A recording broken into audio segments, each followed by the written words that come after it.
Mr. Cosmic Haystack, and I have just recently, well, he's actually just recently come into Second Life, which we'll talk about, but just a little bit of a background of my enthusiasm for Mr. Haystack.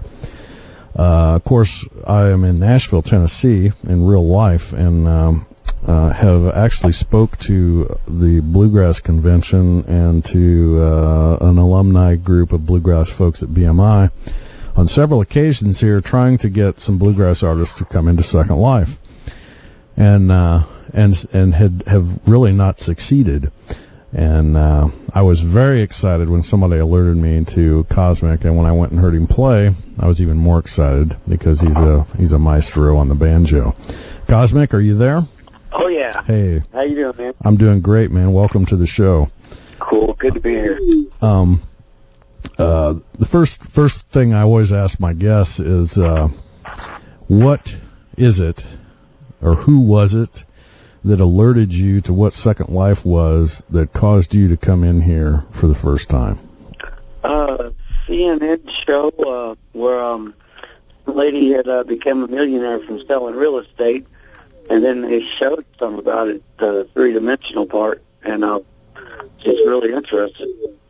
Okay, and I think that was Anchi Chung or something like that. Yeah. She got a lot of publicity from that, and so when was that? When was that on CNN? I think it was a rerun about in end of June, and okay. I got on, and really was a little more complicated for me than I expected. Okay. Am I feeding back to? Yeah, and I'm not quite sure why. Do you have anything else on monitoring that would enable? No, streaming's off, and okay. Everything. Are you on a cell phone, or is this a regular phone? Cell phone. Okay. Oh, okay. Let me move out of this room. Okay. I've actually heard this happen once or twice before. I'm not quite sure what it is. Any better? Yeah, that is better. Okay, cool, yeah. Yeah, that is better. Good.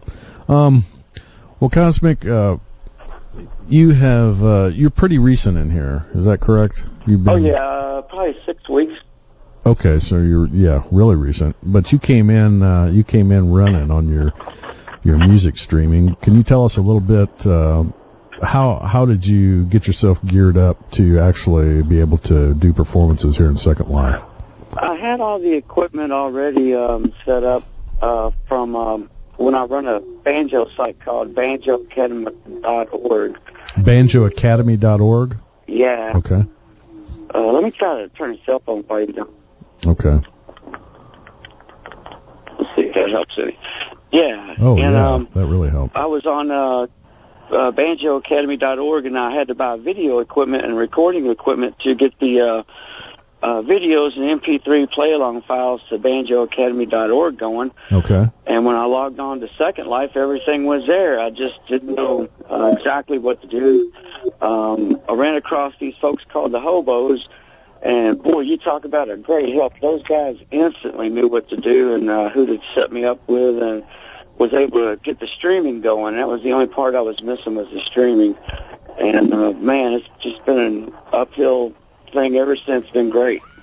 Uphill, or I guess kind of, or downhill. I guess how you. I guess I never. That's always confusing to me because it seems like, I mean, when I think of uphill, I think it's a struggle, and downhill, it's like everything's going good and you're cruising. So, but I know I know what you mean. I was thinking more like uphill progress. Right, progress. Yeah. A lot of shows. So the guys at Hobo, that's at Hobo Island, right? Is that the name of their sim? Yeah.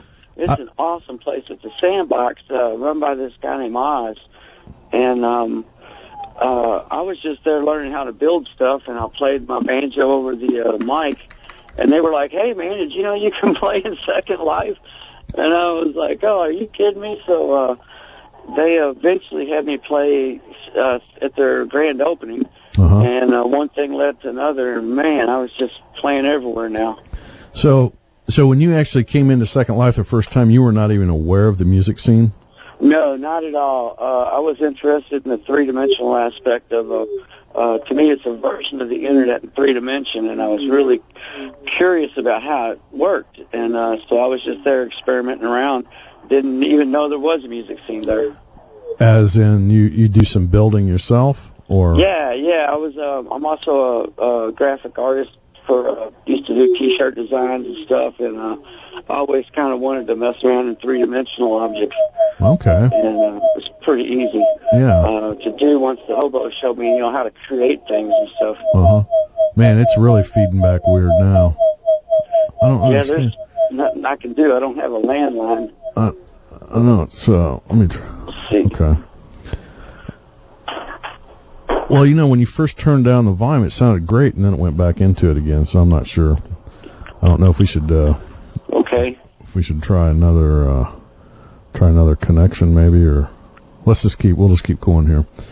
So, of course, the other reason I have interest, personally, one, I play banjo in real life as well. I have since I was 15 years old, and so I have a love for the instrument.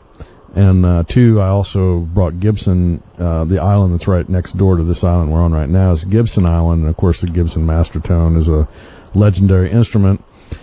So, and I'm in Nashville, so I've had, there's several folds of my interest in bluegrass and the music that you do. But in real life, you as well, you play a Gibson Mastertone, right? Oh yeah. It's a combination of a couple old Gibson banjos that were broken. When I was a kid, there's a guy here that runs a company that builds parts for Gibson, and he also repairs them. And they're the only qualified Gibson dealer here in Louisville. And I was starting to play with famous people like Ralph Stanley and Bill Monroe, and just bunches of them. And they were giving me a lot of grief over a banjo kit that I'd built earlier. Was that a Saga banjo? A serious kind of banjo. Was that a Saga banjo? Yeah, Saga. Oh, yeah, I'm sorry, the pronunciation. Yeah, that was actually my first banjo. Yeah. Was a Saga so they were just giving me total grief over it. Funny. They would say, like, son, if you had a real banjo, you'd be a heck of a banjo fixer and all that. So I went down to Bill Sullivan, and I was like, Bill, man, I said, I only got like $800, and these guys are just really just on me bad about this stuff. And I showed him some photos and stuff of what I do with, we were famous people and stuff. And he said, tell you what, I got some repair jobs back here that I've paid for, and I just don't have them in one banjo, but I'll put together an authentic Gibson out of a 67 and a 74 banjo, and it'll be an authentic Gibson Mastertone. And I'm a qualified guy and everything, and I was just like, man, I just could not believe it. And he gave it to me as a gift. Well, $800. So usually, I think at that time they were $1,200 and something. Back in '81. Man, then after that, man. Bless you.